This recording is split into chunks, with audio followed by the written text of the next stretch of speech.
हाय, हमारा नाम मनीष और हम रानीगंज वेस्ट बंगाल से हैं और पिछले लगभग साल भर से हम शायदरी पर्ल फार्मिंग की टीम के साथ टच में हैं। और जैसा कि हम हमेशा स्टडी करते थे कि पर्ल्स, ओरिजिनल पर्ल्स की जब भी बात होती थी तब हम देखते थे कि मार्केट में एक ट्रस्ट वाला एक इशू है। और इसी चीज़ को समझने के लिए जब ये जो अपॉर्चुनिटी है, ये जो पर्ल फार्मिंग का जो इंडस्ट्री है, ये कैसे वर्क करता है, ये देखने के लिए हम जब थ्रू वेबिनार और थ्रू ऑफलाइन ट्रेनिंग जब हम लोगों ने इसको समझा शायद हुई पर्ल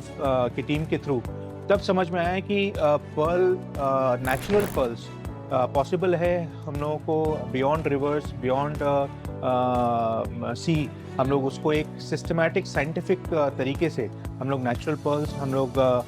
एक फार्म में हम अपने घर के बैकयार्ड में बना सकते हैं और उसको तैयार किया जा सकता है। और जैसा हम सभी जानते हैं कि कल्चरली पर्ल्स हमारे एक बहुत ही इंटीग्रल पार्ट है हमारे कल्चर का। और इसको अगर ठीक तरीके से देखा जाए तब इसकी वैल्यू को समझते हुए और इसकी डिमांड को मार्केट में समझते हुए और इसको जिस तरीके से शायद पर्ल ने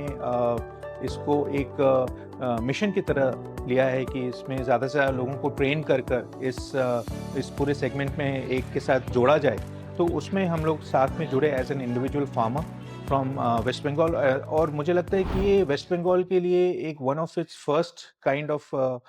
फार्म है जहाँ पर नेचुरल पर्ल्स को तैयार किया जाएगा। और ये पूरे प्रोसेस में जब हम लोगों ने इसको शुरू किया तब जो भी डिफ़िकल्टीज़ आई, उन डिफ़िकल्टीज़ में एक चीज़ जो बहुत इम्पोर्टेंट थी, जो गौर करने लायक बात है, वो है कि शायदरी की टीम काफ़ी सपोर्टिव है। और हैंड्स ऑन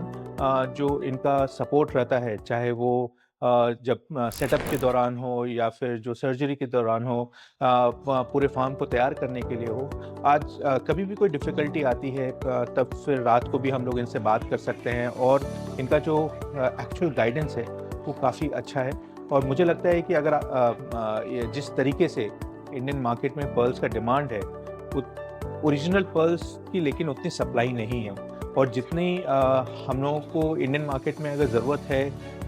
ओरिजिनल पर्ल्स की, इसके लिए और ज़्यादा से ज़्यादा लोगों को इस इंडस्ट्री के बारे में सोचना चाहिए। जो चाहते हैं कि अपना कुछ एक बिज़नेस अपॉर्चुनिटी के बारे में, उनको सोचना चाहिए इसके बारे में। और शाहिदी बहुत अच्छे तरीके से सपोर्ट करती है इस पूरे बिज़नेस वेंचर को सेटअप करने में। और आई एम श्योर कि जिस तरीके से इंडियन गवर्नमेंट भी मेक इन इंडिया के इस स्लोगन के साथ चाहती है कि इंडिया खुद पर्ल्स को मैन्युफैक्चर करे, ताकि जो इम्पोर्ट करती है उसका डिपेंडेंसी कमता चला जाए। और एज एन इंडिविजुअल फार्मर के साथ इस इंडस्ट्री को जैसे अभी हम लोग सीख ही रहे हैं, हम लोगों ने रानीगंज वेस्ट बंगाल में सावित्री पर्ल फार्म के नाम से एक फार्म क्रिएट किया है, जो कि सिर्फ फार्मिंग नहीं बल्कि उस eastern part of the country में ट्रेनिंग्स भी प्रोवाइड करेंगी। और साथ ही जिस तरीके से जो नेचुरल पर्ल्स तैयार हो रहे हैं, उसमें से जो एंड प्रोडक्ट है, ज्वेलरी है, वो ज्वेलरी तैयार करने के साथ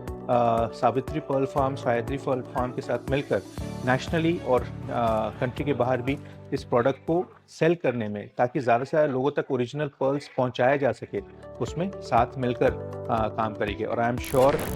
एक मैसेज जो हम सभी को देना चाहेंगे, कोई अगर एक यूनिक बिजनेस अपॉर्चुनिटी अगर देख रहे हैं तो pearl farm is one industry, one segment, one business जिसके बारे में आप सभी सोच सकते हैं। Thank you so much.